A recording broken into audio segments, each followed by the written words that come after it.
in the world of short form video and marketing in general, there are a lot of people with different opinions on what you should do versus what you shouldn't do. And the truth is that they're all right. We're all right because what we are suggesting is based upon our experience and expertise as a marketer.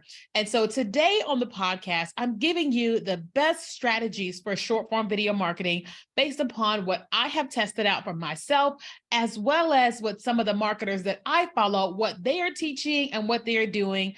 And so that instead of you listening to a million people, you could just listen to this episode and it's going to help you with all the things.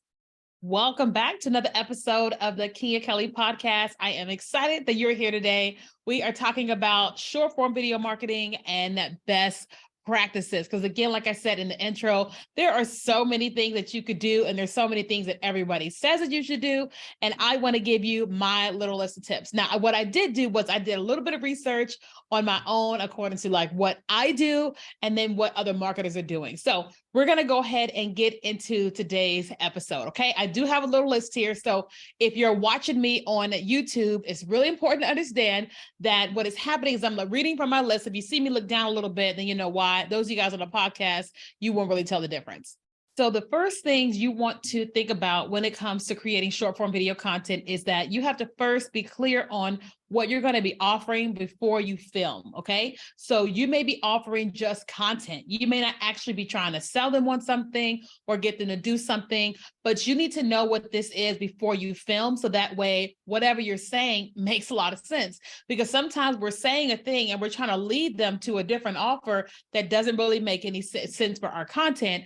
Or, we're not trying to do anything, but we're like leading them in a way where they feel like, is she going to make a sale? Is he going to, or whatever. Okay. So it's really important to know, like, what is your goal? What are you trying to do? What are you trying to accomplish with the video before you shoot? That way you're shooting it seamlessly and you're not trying to like add something at the end because you forgot until you were filming and you're like, oh, I need to mention that thing, right? You don't want to be there. The second thing you want to know about, short form video best practices is that your first 2 to 3 seconds are like the most important. Now, you've heard me talk about this before here on the podcast. And if you're ever watched me live, it's really, really, really important. And as it pertains to short form video marketing. Now, this is like, when I think about this is not something that comes easy to everybody. It's not something that comes easy to me either. I am constantly like evolving and trying this and trying that, trying these different things. And I'm like, okay, that didn't land too well. Let me try this. Okay, that didn't land too well. Let me try that, And so like, it's just really important to know that when we are, as consumers, when we're on social media, we're wanting to see whatever it is that we are wanting to see. And so like, that's the same thing goes to the people that are watching content when we pop up.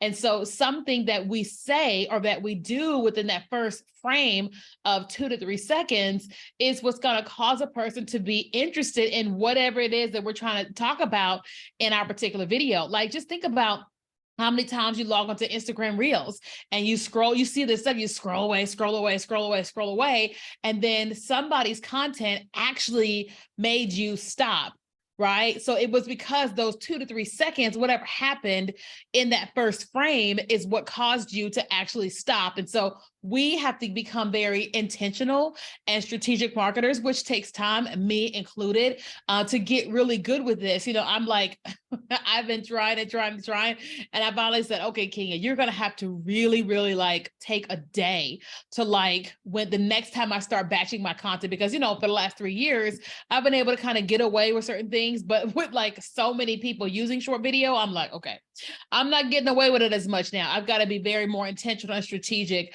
with all aspects of my content. Okay. Now, number 3, you want to best practice, if possible, film your content in your camera and then edit in the app. Because here's the deal. They all know where this content came from. So for the longest time, I have been removing the TikTok watermark, either by screen recording or using apps to remove the watermark. And here's what I've started to experience. Like, my assistant has started uploading my content to Facebook Reels, and I'll look at all of my Reels, and there's like a light bulb on it.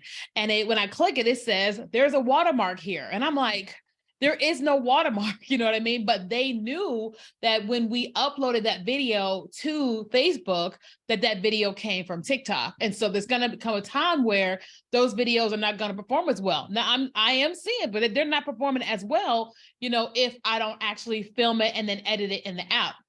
I am seeing it. I've been seeing that for Instagram for a while, and it's exhausting, to try to film all of the stuff in the camera roll and then edit on all the platforms. That means you have to do it all. But what I'm saying is this is just a best practice, that if you're going to get the most out of Facebook Reels, Instagram Reels, TikTok, YouTube Shorts, and all of them, then filming in your camera and editing in the app is the best practice, because they all know each other. They don't like each other, and they don't want us uploading the content to the platform. They just don't. Number 4, always use captions. Okay. Always use captions. Now, you've heard me say this before here on the show, that, 80% of people watch videos on mute. Think about it for yourself.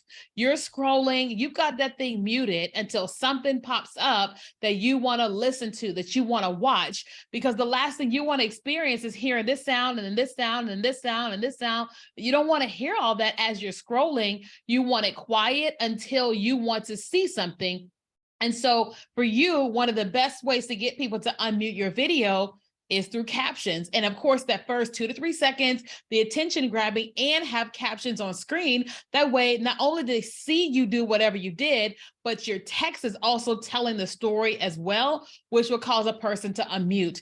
Not only that, it makes it easily accessible for those that may have a hard time hearing. That way they can watch and enjoy your content as well. Number 5, you want to keep short form video short unless you're telling a story, because short form video is short for a reason, because it's short, and short by definition is 1 minute or less. Now, the content that typically performs the best is like 15 seconds or less as it pertains to short form video. But if you're telling a story, people are willing to listen and watch and be there if the story is good and you're doing a good job with, with taking them on the journey. Okay. So if you're not good with storytelling, one of the best things, honestly, that you can do is watch some good storytellers and just, ask yourself, like, what made you continue to stay? What made you listen for an extended period of time? Why did you watch it all the way to the end? And then starting to craft and draft your stories in a way where you take people on the same type of journey that you've been on when you watch somebody's content. Okay. Number 6, you want to make all your content SEO friendly. Okay. SEO friendly. SEO, of course, standing for search engine optimization. And that's basically where you want to make it where it's searchable, where people, they're searching for something specific, they can find it. They can find you. Like if you teach people how to dress black with blue, the headline should be how to dress black with blue. If I'm teaching somebody about how to use Instagram Reels, then guess what? It should be how to use Instagram Reels for whatever, right? So if someone is searching for something, they can find you because you have optimized your content and your text as in SEO friendly. Okay. Number 7, you want to make sure that you solve a problem for your viewer. Okay. You want to make sure that you solve a problem for your viewer, because listen, one of the worst mistakes that you could make, we could make, I make, is just putting out content. I didn't even tell, okay. So what I'm learning is that most people that are, for me, I teach social media marketing, they don't really know they have a problem. They don't even realize that what they're doing isn't working, right? Until I illuminate that, hey, this isn't working. And they're like, yeah. And here's a solution to help with this thing that is not currently working. And so we have to get into the habit of really knowing what our audience pain points are, identifying that particular pain point in the video, and then solving it, right? To some degree or what have you, okay? Doesn't mean you got to give all your tips and all that type of stuff in each video. But what I am learning is that, people are watching content of people who are solving problems for them. Sometimes problems they didn't even know they had until they watched us or they heard us and they're like, you know what?